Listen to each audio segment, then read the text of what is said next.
Welcome to Feminized. It's time for a show that turns the spotlight on the powerful women shaping cannabis culture. The cannabis industry is on fire and women are sparking it up. If you like the show, please subscribe.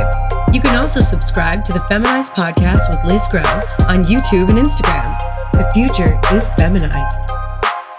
Hello, my little seedlings. Today's guest is Yani Amaya. Yani is an LA-based cannabis photographer and events producer, and she also has a home goods line called Better Homes with Cannabis.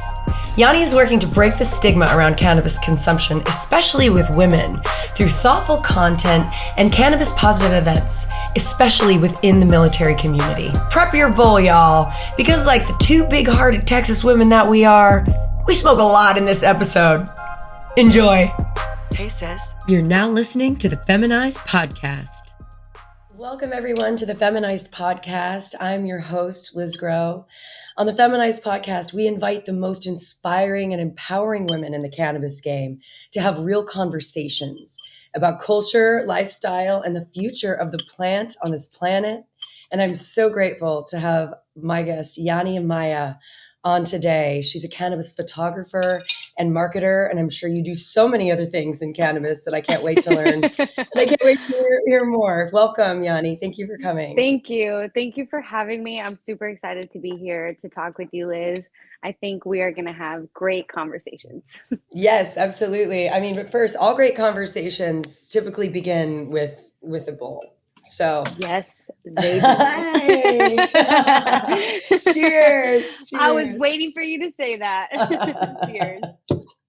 Ooh, trying to do hemp wick. I know, mine's like not lighting. Hemp wick is so problematic.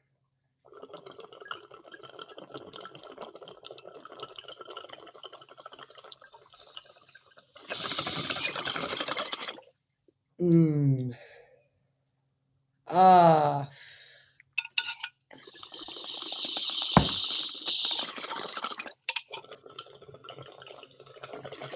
you have no idea how much I missed my bong when I was away.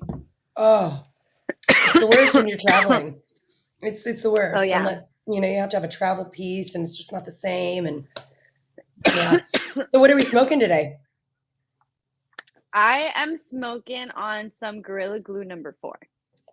Shut up. So am I. Oh, really? So am I. Yes. I love it. It's meant to be. Cool. Yeah, I just picked this up from one of our Liberty Market cultivators here in Texas, and I just you know me, Yani. I'm so proud of Texas bud that I like to show it off. Isn't it like pretty? Yeah. So where are you? Where in the world are you right now? I am currently in LA, Los Angeles, San Pedro area. Awesome. So for the audience who doesn't know who you are, give me an overview of who Yani Amaya is and what you do for the cannabis game. Okay, of course. So I kind of like to consider myself a jack of all trades. I was born and raised in Texas and then moved out here to San Diego, and I've been in San Diego going on 6 years now. I started off just doing regular I was very heavily involved in the military community, so I started off just doing regular portrait work, maternities, weddings, things like that. And then after a while, I got I mean, it sounds harsh to say, but I honestly got tired of having regular people in front of my camera, and I wanted something more and something more exciting. And I've always been a cannabis user. I'm going on 10 years that I've been using cannabis as medicine. And I started just taking like pictures of me smoking. So I started doing self-portraits, and then at that point I was going to like black market like places to get my cannabis. And so I started meeting black market brands and talking to them about how I do photography. And that's kind of where word of mouth kind of grew from there. I did one person's product photos, and they were like, "Oh, who did your pictures?" They're like, "Oh, this girl," because everyone knew me as Hazey. On Instagram, I'm Hazey Lioness, so everyone knew me as Hazey. Like, "Oh, Hazey did it. Hazey did it." So that's where I kind of like popped off, and I started working with brands to do content marketing, whether it involved me in front of the camera or me doing the marketing for them.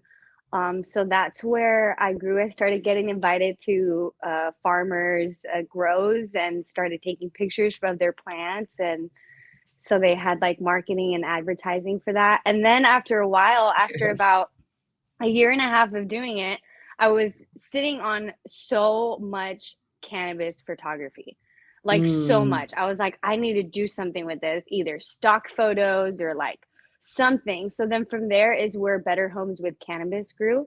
I started taking those cannabis photos with the permission of the farmers to use hmm. them on cannabis home decor. My idea was to have Better Homes with Cannabis be a whole segment at like Bed Bath and Beyond or Hobby Lobby or Joann's. Like I wanted to be a whole like the Oh, pioneer woman, but Better Homes with Cannabis. oh my God. So I started to make Yes. blankets, shower curtains. You walk into my house and everything is Better Homes with Cannabis. There's pillows, blankets, shower curtains, tapestries, canvases.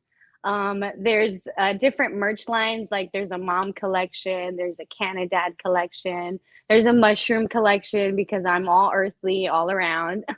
Yes. So Oh that my is where Better Homes with Cannabis grew out of Lioness Visuals because I separated the two entities of portrait work and cannabis photography. God. Hmm. So my cannabis photography is Lioness Visuals, and that's all event and branding, cannabis, all that stuff. And then I have Better Homes with Cannabis, who is the home decor line that came out of Lioness Visuals. And Yes. then out of both of those, because I started doing so many events, and my mom's always been an event planner. She likes to like put things together. I can see that. So I can see yes. that. She was such a sweetheart. We only met her for a short amount of time, but she definitely, Yeah. I could tell she was like in it, like plugged Yeah, in. she likes to be very involved. Yeah. So from there I did my 28th birthday party, and out of my birthday party everyone was like, "Yo, you should do this on like a regular basis," because it was like a consumption for I had a bong consumption bar, I had a DJ, I had a bartender. Like it was a whole party. And You everyone just, was like, we need this on a regular basis. Like, we need this every month. So from there grew Hazy Times. My boyfriend and I took the idea. We were like, oh, yeah, we kind of should do this. And we've also wanted to create a photography studio. And we already had the name Hazy Times in mind. So we were like, why don't we just combine this and make it a whole, like the future of that would be a whole building where you need an event, go to Hazy mhm. Times. You need to an event Decorate your like house. studio. Yeah, you need to Mhm. decorate your house. Hazy Times. There's a whole like home decor section. So yeah, that's kind of what I do for the community. I especially love to help small businesses grow and help them look more professional than what they appear to be, if that makes sense. I mean, that sounds ugly. I Total kind of worded that sense. wrong, but just to make them appear more wholesome in what they're trying to do and make them Mhm. look more professional as they walk down the path of entrepreneurship. God, everything about what you just said is just like, I'm so excited to be having this conversation, and learning this about you because we know you as a photographer, behind the Mhm. camera. I'm so glad that we connected. What was it? Maybe 4 or 5 months ago, just Yes. through the Texas cannabis advocacy kind of movement, Hmm. and we're really just like we were taken aback with how I think how you had a vision and how clear your vision was for our brand, in front of your camera. Hmm. And it was just very, very cool to be a creator and then have another creator kind of, reach out and say, hey, I've got ideas and they're good. And it just Hmm. feels good. And so that's how we know you as this just brilliant creative, and working with Grow House Media, Patrick and mine's brand. But so you've got this home brand using all these photos that you took when you were taking cannabis, when you were taking photos for Hmm. farmers. And there's a website, yeah? Yes. Or no? Better Homes Okay. with Cannabis. Better Homes with Cannabis, betterhomeswithcannabis.com. Yes. Okay. BetterHomesWithCannabis.com. Okay. You'd be surprised. That it's like, seriously. No, I love that because you know what that does is it's like It's like if you have a tea towel with a beautiful cannabis plant, Hmm. you know, like I could give that to my mother-in-law for Christmas, and Yes, she wouldn't know it's the cannabis plant. She wouldn't know that it's something that's like illegal here in Texas. But she would love it and it would be out and it would be, I don't know, like there would be this like emotional connection happening and she wouldn't even know it. And as you know, that's where we are and what we're all about, right. from behind enemy lines in Texas. So let's go there. So you grew up in Texas. Talk to me about that. Yes. Uh, that was a struggle. Let's just say the DARE program was instilled hard. Hmm. Like So why were you they in nailed Texas? that in. That's just where my family lived in. I grew up in a small town called Eagle Pass, right on the border. Yes. I am a Love Eagle border Pass. rat, as they say.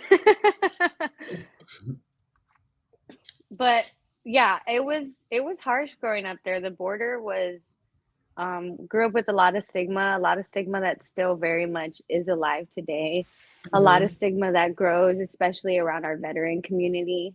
Mm. Um, so and it makes me emotional just talking about it because it is painful to go back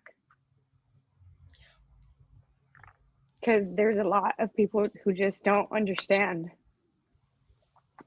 Tell me. They don't understand the benefits of this plant and what it can do. And it just hurts to see people struggle that could have such a better lifestyle if they just rubbed a little cannabis on it. Oh, that's so true. And it's so deep. It's so simple and so, so deep. Um, Specifically, you're talking about the veterans community, I feel like. Yeah. Can Veterans you, and the elderly too. yeah, yeah. So tell me a little bit, I found it so just cool how aligned we kind of were in different ways in our lives. And, I'm an army Hmm. brat. I Yes. was, born in Italy, came here when I was 4. My dad's military, my mom's military. Every man in my family served, so that culture, that cultural mindset. And so Yes. I thought that was cool working, together. But tell me about your background with the military. So my background with the military stems down to truly and honestly me being I was a military wife at one point. I was a Mm. military wife for almost 5 years. How old were you But when you also just became? I was 20. Hmm. I was 20 and then I was 25 when we separated. And Hmm. it was tough. Out of those 5 years that we were together, he was deployed 4 times. So it Okay. was tough being in that Okay. lifestyle. So And you. just growing up in a small town, all of my friends are military too. I have several friends back home that are Mhm. military. My stepdad served in the army as well. I have several uncles and cousins that are Marines and Army.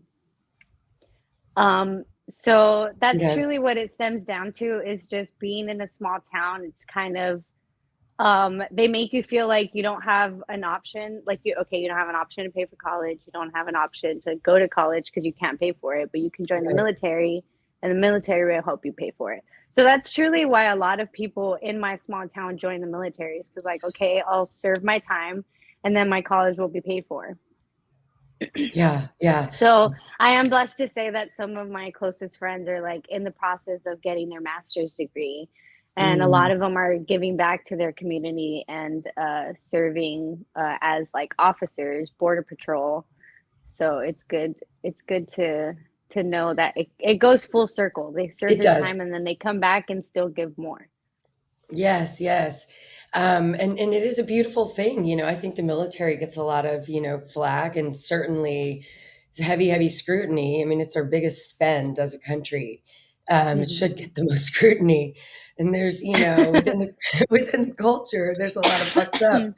There's a lot of fucked up shit that happens, but there's also a lot of great, great stuff. I wouldn't trade my just, I guess, military upbringing for anything. It was a Hmm. beautiful family, very interconnected, very tough people, Yes. who are all kinds of people though, too. It's like, but Anyway, oh my God, where was I going with that? Oh, so a lot of good things came from it too. But, our problem, I know we instantly started talking about the VA and how the VA is really turning its back on soldiers, on our soldiers, Hmm. not giving them full and complete access to the plant. It's sickening. It's sickening. And those, the tears that were shed earlier, I feel like for me, there was a feeling of crying for those men and women who Right. feel like they have been so left behind, your ex-husband included. There's a very we gotta give them the plant, we gotta give them access, we gotta figure out our relationship with Hmm. it. We can figure it out. Of course, I don't want my heavy machine operator smoking weed. Okay, those people typically don't like slower drugs though. Okay, Right. newsflash. But they allow They them li- to drink alcohol, yeah, they which is uh, much more life threatening, yeah, well, in it's my it's almost opinion. completely, think about it. With alcohol, we're almost controlling the population, right? Because it's ethanol. Hmm. I drink alcohol. My God, it's holiday season. My blood, I swear to God, is Tito's, okay? At this point. But you know what? We balance, we find our way, whatever. No, you're not going to get any judgments here, okay? Um, and I'm certainly not going to judge myself, but it is ethanol. It is alcohol that you can Hmm. set on fire, that you pour it on something and it kills it. Like that's what we're doing. And it's crazy to me that in a culture like the military, where we're like, wouldn't it be cool if we were like Spartans? If we were like committed to health and fitness, Hmm. mental, emotional, physical, all of it for our military? That would be dope. That would be something I would be more than happy to spend even more taxes on. So, Yes. but yet we are serving them alcohol. We're not giving them any life skills. I'm military family. I mean, you get married so young and Hmm. you don't have the skills, and then you move away from your parents, and then you self medicate, and there's not a healthy self medication option aside from jacking off, I guess, and going on runs. Very true. You need I, that release. I mean, I'm thinking of like, what do you have in the military? And then I have alcohol, and I got to do it. It's like, come on, man, we got to loosen Yeah. those, we got to chill out, and it's a systemic thing. So, um, your voice, I think, is very important. I think you are going to reach a lot of women who have been in your position, military wives, who have been Hmm. just in this position of like, there's got to be a better way. And it's really, I think it's the plant Yeah. calling them. Yeah, Um, because there was a lot of I mean, they break them down and build them back up to yeah, be different people, and yeah, it was a struggle adjusting every time he came back. So that was, I mean, and I think that was honestly a lot of the rift that was, and we were also so young. So yeah, eventually, with all of that change for the both of us being apart for so long, we grew yeah, to be different people. right, right. You're going on And with your that's why there's so life. much divorce in the military too, because like Hmm. you have to go, you have to keep going the same way that they have to keep going, like you have to keep going too, and Right, things change, right, so right. people And change. right, and it pains me that the military doesn't put resources behind, or more resources. And of course, I've been so far removed from it, so I can't speak to modern Hmm. day. And I know there are resources that are available, but I feel like there's if you want to enforce this system, if you want to create this culture, you have to be about it. You have to support it. You can't just expect, we're just animals at the end of the day. Yeah. We are doing our best. We are tribal. We are, hopeful. And military people are no different. It's just a really crazy, crazy system, man. And but you're so cool. So you got, so not that that's not cool, but you really do have this plant focused energy, that seems Yeah. like it's been there forever. So what is Yeah. that about? um I think it's just like growing up in the desert. I mean, you have to be used to my grandma. I remember my grandma once rubbed an egg on me. I was super sick and she rubbed an egg on me. And I didn't understand like why this, like when I was a kid, I was like, okay, this egg's just gonna be rubbed on me. Like, okay. And then later as I got older, I started watching like all these movies and videos and things like that started coming up and I was like, "Oh my God, that's like herbal plant medicine or like, things that just spiritually that you believe this because I know a lot of people that they'll pack their bowl and they'll put intention in their bowl. Like before Mm, they smoke it, they'll put intention in their bowl. So it's like cannabis, not only is it a healing plant, but you can also spiritually connect to it. And yes. that's just meditating, smoking, putting intention in your bowl, making sure that you're productive in that lifestyle. And that's where you break the stigma of being a lazy, like couch stoner. Because Mm, no, we're using this medicine to guide us to something bigger and to heal us in the process of it. mm. So, especially as women, I feel like if you think about it, Eve was the one who bit the apple. So we are already technically like genetically we have so much trauma. Yeah. So we have to already like be spiritually guided within ourselves. Yes. Yes. So yeah, I think Yes. can it and that goes Amen. for fungi medicine too, like anything herbal, teas, like just all of that stuff, whether you're bathing in it or Hmm. you're steaming your face with it or you're drinking it or you're rubbing it on your body or it's in your like that's why a lot of CBD facial elixirs you see them with like little flowers in there, little like all of that is herbal medicine that's being put together, being concocted in its own like witchy way, and Yeah. then you put it on your face, you put it on your body, you do whatever you Yeah. need, whatever needs to be done spiritually with it to feel that energy and soak it in and just move forward with it. Oh, amen. You got me thinking about the elderly populations as you're Hmm. telling me this, because we're talking about a time long, long ago when all we had was herbs and eggs, Right. and what we know in our spirit and in our soul and the things that we'd passed down, right? Not modern medicine. Modern medicine is so new, but yet there is a generation and a half who is so just that's it. That's Hmm. not allowing for this completely other side of it. And it's like this is medicine and then this is modern medicine. And that's how I Right. feel. But kind of baby boomer population, generation, it's very much so like that's our Yeah. medicine. So I Hmm. just how do we reach them? I mean, what do we do? Like, I want them to chill out and I want them to enjoy their lives more. It's hard. I mean, if people aren't open to conversation, it's hard.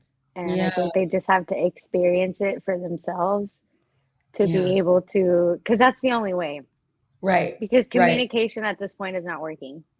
No, no, and it's like, "Okay, we don't need to keep doing this, okay? I'm gonna go around the corner, I'm gonna smoke a joint, I'll be back." And I'm like, "I wish you Yeah. had the same for yourself." But, Yeah.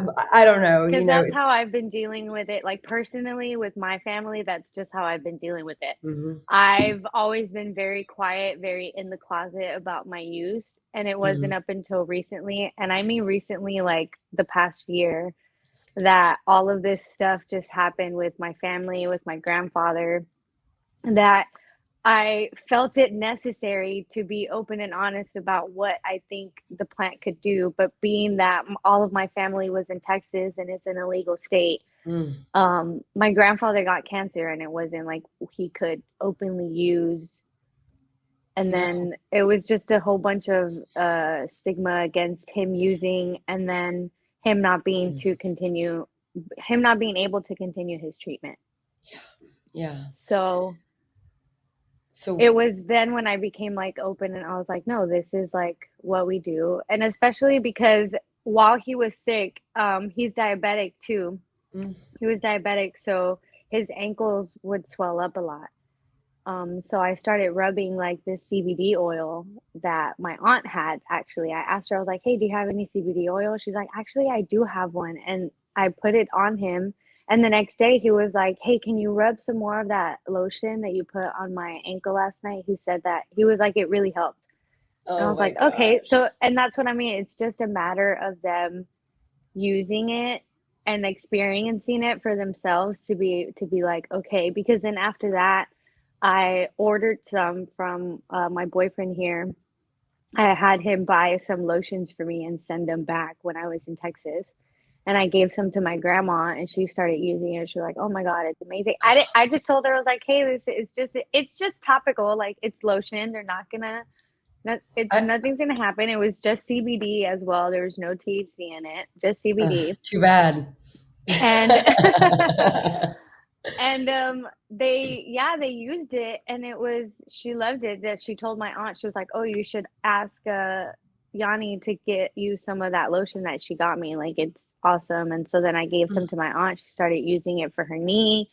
My other aunt asked me for some. She's like, I need some for my back. So then it was just like, after that, it was like word of mouth. And it wasn't until like around Thanksgiving that I was like, you guys do know that this is a CBD lotion that you guys keep asking for, right? And they were like, what? And it started this whole thing. And I was like, yeah, you got, like, y'all talk all this shit, but you were rubbing it everywhere. You were rubbing it I all saw over you over there. yourselves. Asking for more, asking for where the second Right? bottle was. I have the texts, I have the receipts. That's so hilarious. I love it, and that's really what happens is the plant finds its way into our lives. It Mm-hmm. always, it naturally does. And I love connecting with women like you who seem to be the mother plant of their networks and of their communities. Mm-hmm. And it feels really good and it revitalizes me. Because I very much play that role too. I'm always leaving gummies here and there. I'm rubbing things on. I got Mm-hmm. high with my parents for the first time last Christmas Eve. Oh, So wow. we're gonna have a repeat of that this year. Yeah, it was crazy. My mom That was sounds finally. fun. I'll tell you this. My mom was finally drunk enough to be like, "I'm ready," and I'm just like, "Oh God, the irony." But let's go, lady. We're gonna do it anyway. So we run out into the woods. Like seriously, I'm like, okay, I think we're far enough. We lit up a joint, and she was like, she held it in, and she blew it out. And she was like, "Yeah, that's good." I was like, hasn't I tell smoked my mom all since. the time now. When I first told her that I was consuming, I was like, "Mom, you know I smoke weed, right?" And she was like, "No." And then like she was like very just blatant. It was like, "Oh yeah, Denial. whatever." And then like a couple days later, I made a joke about it. I was like, "Yeah, well, that's why I smoke weed." And she goes, "I never thought it would come down to this, to you being this way." I was like, "Being what way? Like, what are you talking Being this about?" awesome, I like was like, being this successful. I was like, I live in California. I run all these businesses. I was like, and I never ask you for anything. I was like, what do you mean? How dare she'll come you? around. You'll have your moment with your mom of "I'm ready," and you're gonna smoke with her, and it's gonna be a beautiful thing. Yeah. Like, Okay, you can so smoke a joint with me. for real, God. All right. So speaking of smoking, I have 3 questions that I ask all of my guests, but Yes. before, let's get a little smoke. They're not necessarily Oh quick yeah. fire, but they're questions that I like an answer to in a reasonable amount of time. That's coming from me. That's what, 30 Okay, minutes? okay. Cheers. Cheers, cheers, baby. To women.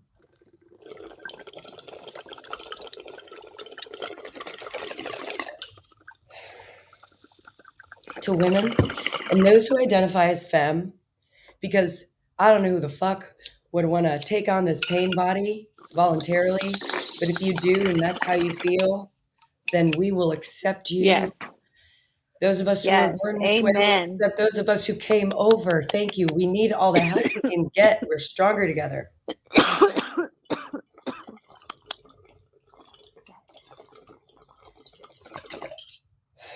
Oh, yeah. Okay. Okay. Yani Amaya, the Hazey Lioness. Question number 1. What's your dream smoke circle? So it's you get to pick 3 people, dead or alive. Go. Snoop Dogg for sure.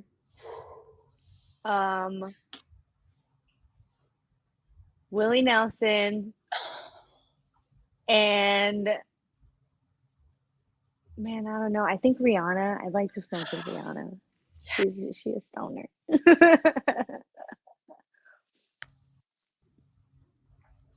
Yes, yes, yes. Oh my God, I love that Oh, smoke circle. and Jack Herrera. I'd like to smoke with Ooh, Jack Herrera. yeah, That would be dope. that would be dope.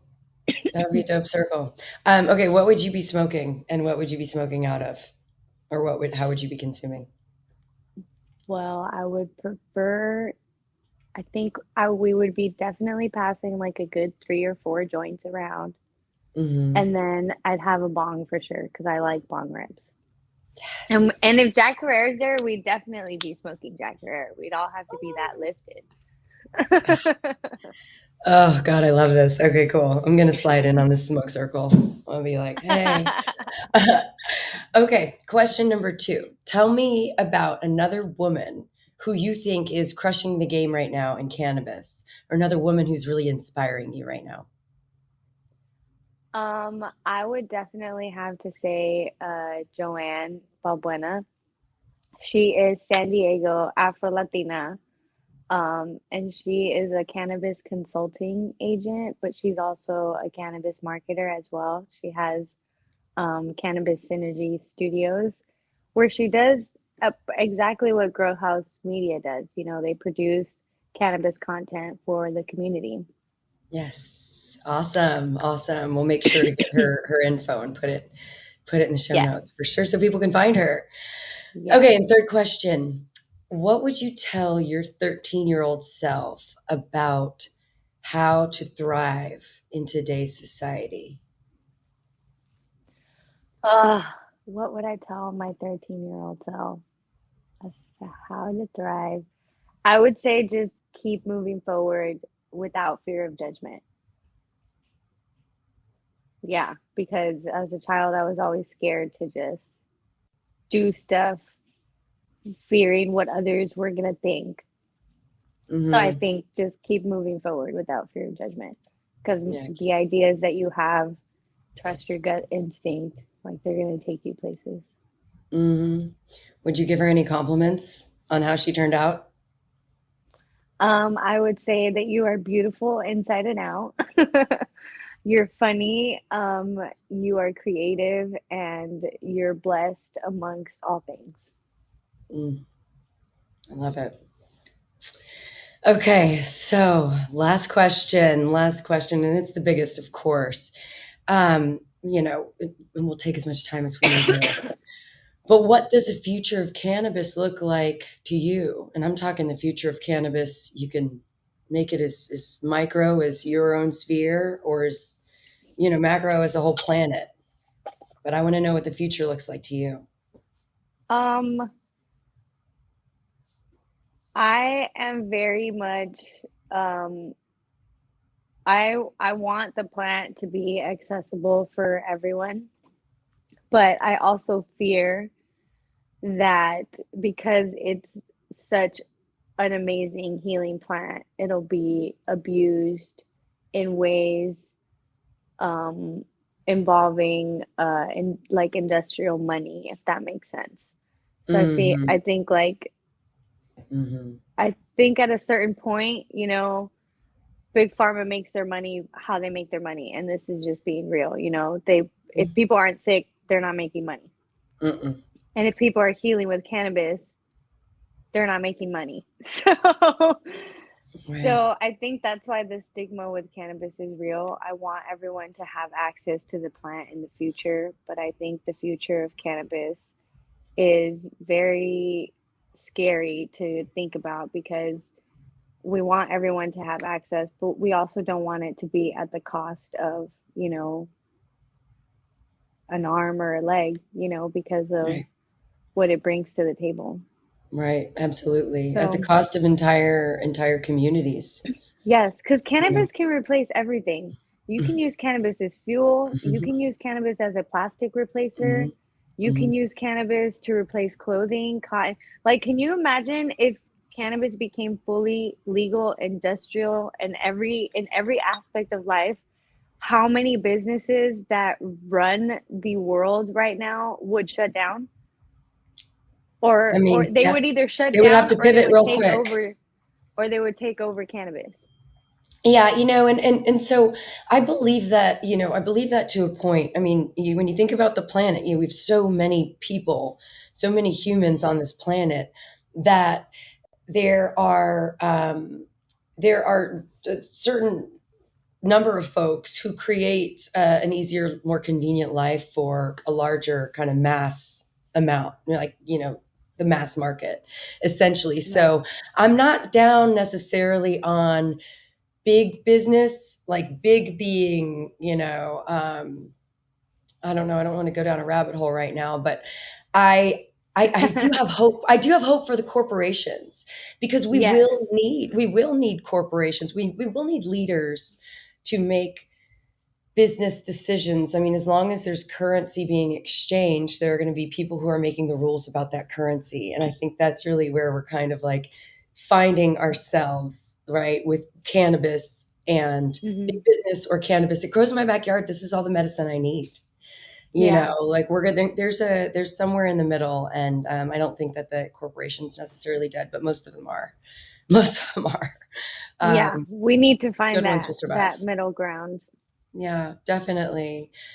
Yanni, I'm so grateful for you to just coming on and just opening up your heart really and your soul. And that's what it's all about. That's why you inspire me. And I'm just really grateful. So thank you.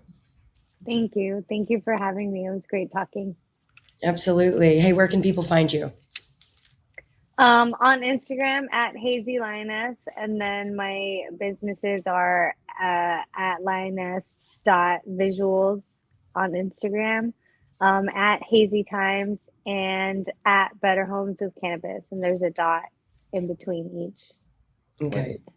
I'm going shopping on Better Homes with Cannabis. I'm gonna find something for my mother-in-law.